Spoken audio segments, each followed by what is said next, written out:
إنني سعيد. الحمد للہ وکفا والصلاة والسلام علی من لا نبی بعد اما بعد بسم اللہ الرحمن الرحیم۔ حج مذاکرہ گروپ کے ساتھ الحمدللہ ہمارا منزل حج تک کا سفر قدم بہ قدم پڑاؤ بہ پڑاؤ آگے بڑھ رہا ہے۔ اس سے پہلے ہم نے رمی کے بارے میں جاننے کی کوشش کی، اس کے بعد پھر حلق اور قصر کیسے کیا جائے گا وہ بھی ہم نے سیکھ لیا۔ اس کے بعد قربانی کیسے کی جائے گی وہ بھی الحمدللہ ہمارے ذہن میں ساری باتیں آ گئی۔ آج کے پڑاؤ میں ہم یہ سیکھنے کی کوشش کریں گے کہ 10 ذی الحجہ کو ہم کیا کر سکتے ہیں اور کیسے کر سکتے ہیں۔ تو یاد رکھیں کہ 10 ذی الحجہ کا دن چونکہ حاجیوں کا مصروف ترین دن ہوتا ہے،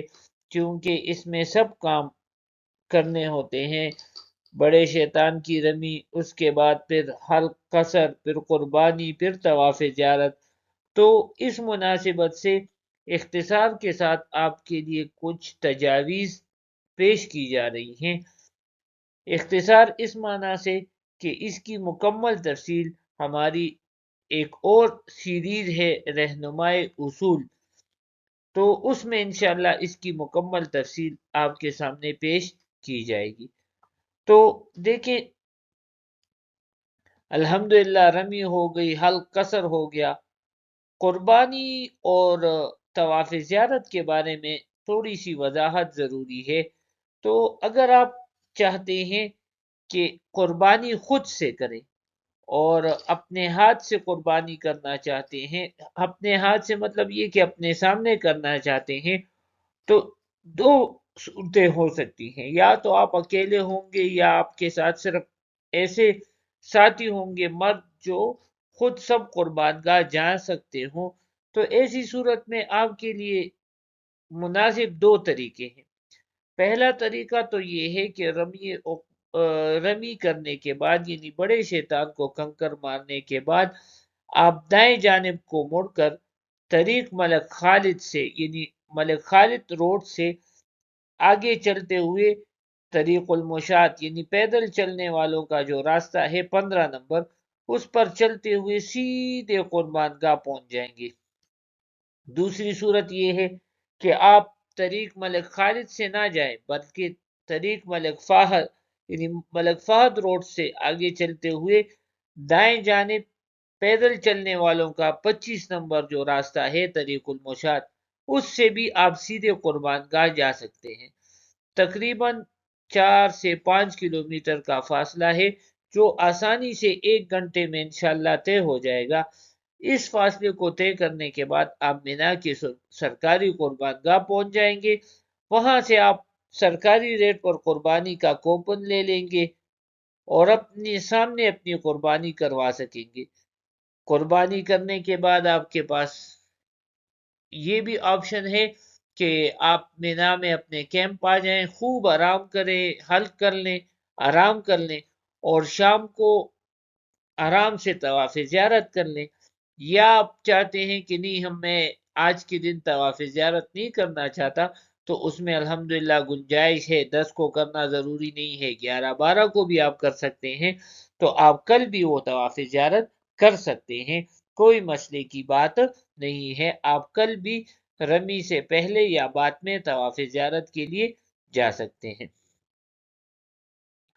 دوسری صورت خود قربانی کرنے والوں کی یہ ہو سکتی ہے کہ ان کے ساتھ ان کی فیملی ہو اور وہ فیملی کو اپنے ساتھ سرکاری قربان گاہ نہیں لے جا سکتے، وہ چلنے کی سکت نہیں رکھتے یا کوئی اور مسئلہ ہے، تو ایسی صورت میں رمی جمار کے بعد یعنی بڑے شیطان کو کنکر مارنے کے بعد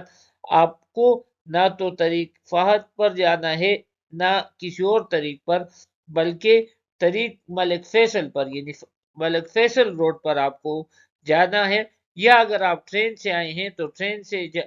اگر آئے ہیں تو بذریعہ ٹرین ہی اپنے مینا کیمپ پہنچ جائے، فیملی کو کیمپ میں چھوڑیں، تھوڑی دیر بے شک آرام کر لیں اور پھر روڈ نمبر 511 یعنی 511 پر چلتے ہوئے آپ پہنچیں گے طریق المشاط نمبر 25، یعنی پیدل چلنے والوں کا جو راستہ ہے 25 نمبر، اس پر آپ پہنچ جائیں گے اور سیدھے قربان گاہ آپ کے لیے پہنچنا آسان ہو جائے گا۔ یہاں سے فاصلہ تقریباً 2.5 سے 3 کلومیٹر ہے، اور وہ ایک متوسط رفتار والا یعنی درمیانی رفتار والا 40 منٹ میں طے کر سکتا ہے۔ ان 40 منٹ میں آپ سرکاری قربان گاہ پہنچ جائیں گے، اور وہی ترتیب ہوگی: کوپن لینا، قربانی کروانا، اور اس کے بعد واپس اپنے کیمپ میں، اور کیمپ میں حلق کروانے کے بعد یا تو اسی دن شام کو یا اگلے دن رمی سے پہلے یا بعد میں آپ اپنے طواف زیارت کی فریضے کو ادا کر سکتے ہیں۔ اس کے ساتھ ساتھ یہ بھی یاد رکھیں کہ جو لوگ سرکاری اسکیم میں قربانی کے پیسے جمع کروا چکے ہیں اور وہ سرکاری اسکیم ہی میں ان کی قربانی ہے، تو ان کے لیے دونوں آپشن ہیں۔ رمی کے بعد یا تو وہ ایسے کریں کہ واپس آ جائیں، ملک فیصل روڈ سے واپس کیمپ آ جائیں، آرام کریں، قربانی کا انتظار کریں، قربانی کے دیے ہوئے وقت سے گھنٹہ دو بعد احتیاطاً حلق کروا لیں، اور پھر شام ہی کو یا اگلے دن رمی سے پہلے یا بعد میں طواف زیارت کر لیں۔ لیکن اگر وہ چاہتے ہیں کہ نہیں جی ہم نے رمی کے بعد طواف زیارت کرنا ہے، تو رمی کے بعد جمرات سے سیدھا آگے چلیں، نہ تو دائیں مڑیں نہ بائیں، تھوڑا سا آگے جائیں گے تو وہاں پر مشہور سٹاپ ہے شیشہ بن داؤد جس کو کہتے ہیں، وہاں پر عموماً رواحل کی بسیں حرم تک چل رہی ہوتی ہیں، تو اگر اللہ نے توفیق دی اور فضل کیا اور بس مل گئی تو اس میں سوار ہو جائیں۔ لیکن اگر آپ پیدل چل سکتے ہیں تو ایسی صورت میں بائیں جانب مڑ جائیں۔ شارع رحمہ یہ ایک طریق المشاط کی طرح پیدل چلنے والوں کا راستہ ہے، اس میں ہر قسم کی سہولیات، واش روم، پانی وغیرہ سب دستیاب ہے۔ یہاں سے آپ 4 سے 5 کلومیٹر چلنے کے بعد حرم شریف کے صفا مروہ کی سائٹ پر پہنچ جائیں گے۔ حرم پر بیٹھ کر قربانی کا انتظار کریں، قربانی ہو جائے تو فریش ہو کر طواف زیارت اور سعی کر لیں، اس کے بعد واپس اپنے کیمپ میں پہنچ جائیں۔ اور ایک صورت یہ بھی ہو سکتی ہے کہ آپ نے رمی جمار کر لیا، بس میں آ گئے یا پیدل راستے میں آ گئے اور بہت سویرے آپ حرم شریف پہنچ گئے، یا ایک صورت یہ ہے کہ قربانی کافی لیٹ ہے اور آپ قربانی کا انتظار نہیں کرنا چاہتے، تو طواف زیارت چونکہ حلق اور قربانی سے پہلے بھی کیا جا سکتا ہے، تو آپ طواف زیارت کر سکتے ہیں، اگرچہ یہ خلاف سنت ہوگا اور اس میں اجر کم ہو جائے گا، لیکن بہرحال اس کی گنجائش ہے۔ تو چونکہ حلق اور قربانی نہیں ہوئی ہوگی تو آپ حالت احرام میں ہوں گے، لہٰذا اس طواف میں آپ کو استباء بھی کرنا ہوگا اور رمل بھی۔ اس کی بھی مزید تفصیل انشاءاللہ آگے آ رہی ہے، طواف زیارت کیسے کیا جائے گا اور کس طریقے سے کیا جائے گا۔ ایک اور چوتھی آپشن، اگر آپ نے سعودی عرب کے اداروں سے کوپن لیا ہے تو اس میں آپ کو وقت پہلے سے مینشن کر دیا گیا ہوگا اور ساتھ میں ٹریکنگ سسٹم بھی دیا ہوگا، تو ٹریکنگ کرنے کے بعد اگر آپ کو پتہ چل گیا کہ میری قربانی ہو گئی تو حسب سابق گھنٹہ دو انتظار کر لے، اور جیسے ہم نے پوائنٹ 3 بیان کیا، دونوں آپشن آپ کے پاس ہیں۔ آپ کیمپ میں جا کر کل یا شام کو رمی کرنا چاہتے ہیں یہ طواف زیارت، یا اسی دن طواف زیارت کرنا چاہتے ہیں، تو یہ دونوں آپشنز آپ کے پاس ہے۔ اس دن کا عموماً ایک بڑا سوال یہ ہوتا ہے کہ طواف زیارت کے لیے ٹرانسپورٹ کی کیا سہولت ہے، اور کیا ہمیں منا سے طواف زیارت کے لیے مکہ مکرمہ اور حرم شریف جانے کے لیے ٹرانسپورٹ کی سہولت دی جائے گی یا نہیں؟ تو یاد رکھیں کہ طواف زیارت کے لیے سرکاری طور پر کسی قسم کے ٹرانسپورٹ کا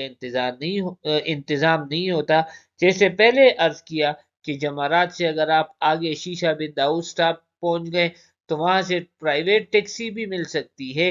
لیکن اس کا کرایہ ذہن میں آپ کے ہونا چاہیے کہ 100 سے 200 ریال فی حاجی ایک سائڈ کا ہو سکتا ہے۔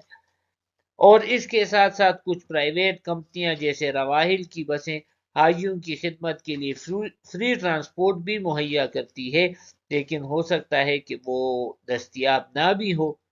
اسی طرح کچھ بسیں ایسی بھی ہیں کہ وہ 50 سے 100 ریال فی حاجی مینا سے حرم تک لے جاتی ہے۔ تو ٹرانسپورٹ کا ملنا